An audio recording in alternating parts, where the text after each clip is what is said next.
Have you ever felt like time has been repeating itself?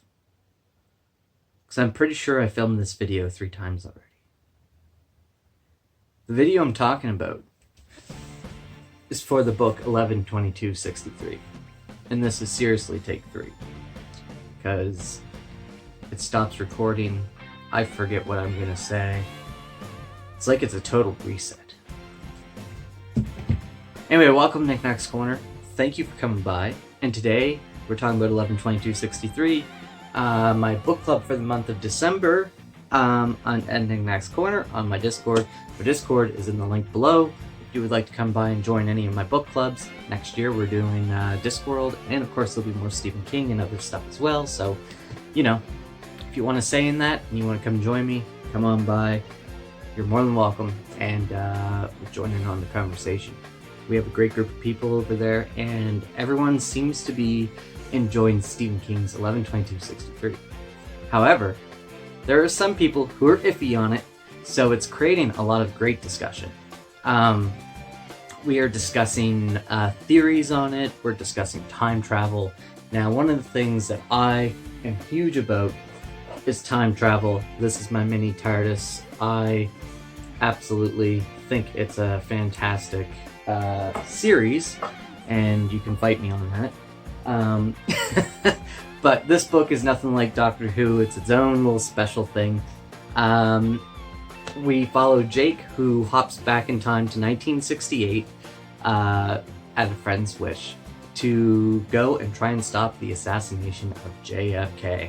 So he's got to live in the past for 5 years, and everything that he does creates ripples. Think about a dead pond, and you throw a little rock in and you see the little tiny ripples come out, and that's it. And then you throw a big rock in and you see the big ripples come out. Well, that's sort of like how time travel is working in this book, and it is so well done. I am a fan of what's going on, but I will give you a heads up. It's first and foremost a romance novel. Don't ever think it's not. It's got time travel as an element, and it also has spy workings as well for the story, because of course he is doing all he can to track down Harvey Lee Oswald. And so you go through 1958 all the way up to 1963, but we start out in 2011 because you're doing time travel back, and it's fantastic. I'm not going to get too much into the story aside from what I just told you, because there's a lot of stuff to unpack inside this book. Like I said, it's got many different elements, and none of which is suspense, thriller, horror that Stephen King usually does. And I think he did a fantastic job of this. I was engaged, I was smiling, I was laughing, I was enjoying everything that was going on. If you don't want to read Stephen King for his usual books that people love him for, try out 11/22/63. It's completely different. You might love it and you might hate it, I don't know. But I think it's one of his stronger works. It has a fantastic ending to it, in my opinion. I enjoyed it. And I found the character work to be great.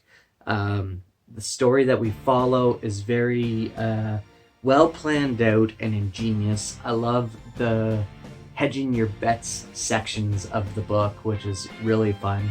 And I think that if you get into this and read it and understand what it is when you go into it, that you will enjoy it much more. Just know when you go into it, it is first and foremost a romance. There is definitely a love story in there, and it's well done. It has lots of elements of stuff of two people being very intimate with each other. Lots of elements of the two of them, you know, being connected truly in their hearts, and I really loved how he played that out in the story. So yeah, 11/22/63 is phenomenal. I cannot be happier with reading this book. I've read it over the course of 6 days, and I really enjoyed it. I know I said that over and over again, but I did. There was a lot of times in here when I was just glued to the story. and I couldn't put it down. I would do like 8-hour stints, 6-hour stints, 4 hours here, 2 hours there. It was so wonderful, and I enjoyed it so much. I'm giving it a 9 out of 10. 9 out of 10. I'm giving it a 4 out of 5. Anyway, it's getting a 4 out of 5, and eventually may sneak up to a 5 out of 5. That is the potential to happen in the near future, but we'll go from there when that time comes.